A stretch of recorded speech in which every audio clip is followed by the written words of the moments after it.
میں نے ایک دوسری حدیث پڑھی تھی نبی کریم صلی اللہ علیہ وسلم کی کہ آپ صلی اللہ علیہ وسلم نے فرمایا کہ کوئی شخص اس وقت تک کامل مومن نہیں ہو سکتا جب تک میں یعنی محمد صلی اللہ علیہ وسلم اس کے نزدیک اس کے باپ سے زیادہ، اس کے بچوں سے زیادہ، اولاد سے زیادہ اور تمام انسانیت سے زیادہ محبوب نہ ہو جائے۔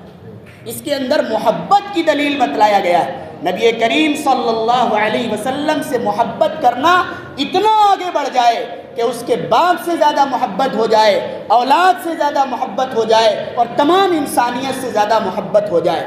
ایک صحابی ہیں حضرت عبیدہ بن جراح رضی اللہ عنہ، ان کا واقعہ یہ ہے کہ ایک مرتبہ جنگ کے اندر ان کے والد نبی کریم صلی اللہ علیہ وسلم کے سامنے سینہ تان کر آ گئے مقابلہ کرنے کے لیے۔ حضرت عبیدہ بن جراح رضی اللہ عنہ نے اپنے والد کو قتل کر دیا کہ جب تمہیں نبی کریم صلی اللہ علیہ وسلم سے مقابلہ کرنے کی سوجی ہے تو تمہیں اس کائنات میں رہنے کا حق نہیں۔ یہ محبت ہے۔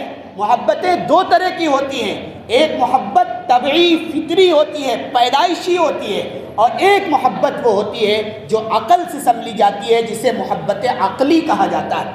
نبی کریم صلی اللہ علیہ وسلم سے محبت فطری نہیں، پیدائشی نہیں، عقلی ہے، اور عقلی محبت فطری محبت سے زیادہ بڑھ کر ہوا کرتی ہے۔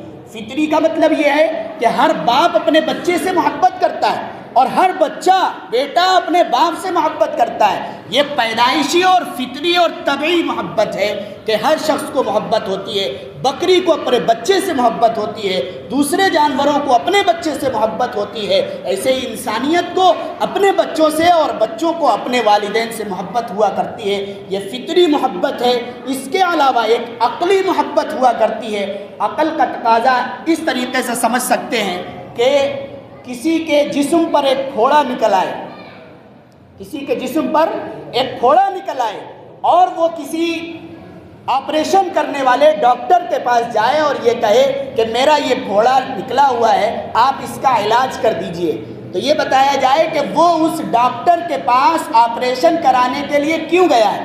کیا اس کے چمکدار اوزار، قینچی اور بلیڈ دیکھ کر اس سے محبت ہو گئی ہے؟ نہیں، بلکہ اسے محبت عقل کے تقاضے سے ہے کہ اگر یہ مواد، یہ اس کے اندر جو پیپ بھرا ہوا ہے، اس کے اندر جو خراب پانی اور خون بھرا ہوا ہے میرے جسم سے نکالا نہیں گیا تو پھر میرا جسم کا اور حصہ خراب ہو سکتا ہے۔ یہ طبعی محبت نہیں، عقلی محبت کی بنیاد پر اس ڈاکٹر سے محبت کر رہا ہے اور اس کے پاس گیا ہے کہ میرا علاج کر دیا جائے۔ نبی کریم صلی اللہ علیہ وسلم اس کائنات کے سب سے زیادہ اس کائنات کے لیے رحمت بن کر آئے ہیں۔ آپ نے ہر اعتبار سے کائنات کے لیے اچھائیاں ہی اچھائیاں سوچی ہیں۔ عقل کا تقاضا یہ ہے کہ ان سے محبت کی جائے اور یہ محبت اتنی آگے بڑھے، اتنی آگے بڑھے کہ رسول اللہ صلی اللہ علیہ وسلم کی پوری سیرت ہماری زندگی میں آنی چاہیے اور پھر اس کے مطابق زندگی گزارنی چاہیے۔ مختصر میں ایک بات یہ ہے کہ ہم نبی صلی اللہ علیہ وسلم سے محبت کیوں کریں؟ محبت جس سے کی جاتی ہے اس کے اندر چند خصوصیات ہوتی ہیں۔ جمال یعنی خوبصورتی، نیوال یعنی وہ دینے والا بہت زیادہ ہو، عطا کرنے والا ہو، اس سے محبت کی جاتی ہے۔ جلال یعنی اس کا رعب اور دبدبہ بہت زیادہ ہو، اس سے محبت کی جاتی ہے۔ کمال یعنی جو کام بھی اس کے اندر ہے وہ انتہائی درجے کو پہنچے ہوئے ہیں، اس لیے اس سے محبت کی جاتی ہے۔ اور ایک چیز ہے خصال، یعنی اس کے اندر اچھی عادتیں پائی جاتی ہیں، اس لیے اس سے محبت کی جاتی ہے۔ یہ 5 صفات ہیں جن کی بنیاد پر کسی شخص سے محبت کی جاتی ہے۔ نبی کریم صلی اللہ علیہ وسلم کے اندر خوبصورتی بھی اعلیٰ درجے کی تھی، آپ کے اندر نوال یعنی دوسروں کو دینا بھی اعلیٰ درجے کی صفت تھی، آپ کا رعب و دبدبہ بھی اعلیٰ درجے کا تھا، آپ کے اندر اچھائیاں بھی اعلیٰ درجے کی تھی اور آپ کے اندر کمالات بھی اعلیٰ درجے کے تھے۔ تو جب انہی صفات کی بنیاد پر محبت کی جاتی ہے تو کیوں نہ ہم رسول اللہ صلی اللہ علیہ وسلم سے محبت کریں۔ میں نے یہ باتیں صرف اس لیے کہی ہے کہ ابھی جلوس محمدی کے دن کچھ لوگ رسول اللہ صلی اللہ علیہ وسلم کے نام کو آئی لو محمد لکھ کر کے نکلے تھے، ان کے اوپر FIR کر دی گئی، ان کے اوپر مقدمات درج کر دیے گئے۔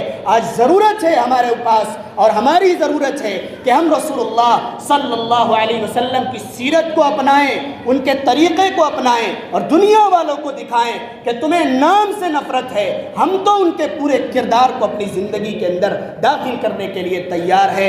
اللہ رب العزت والجلال کہنے سننے سے زیادہ عمل کی توفیق مرحمت فرمائے۔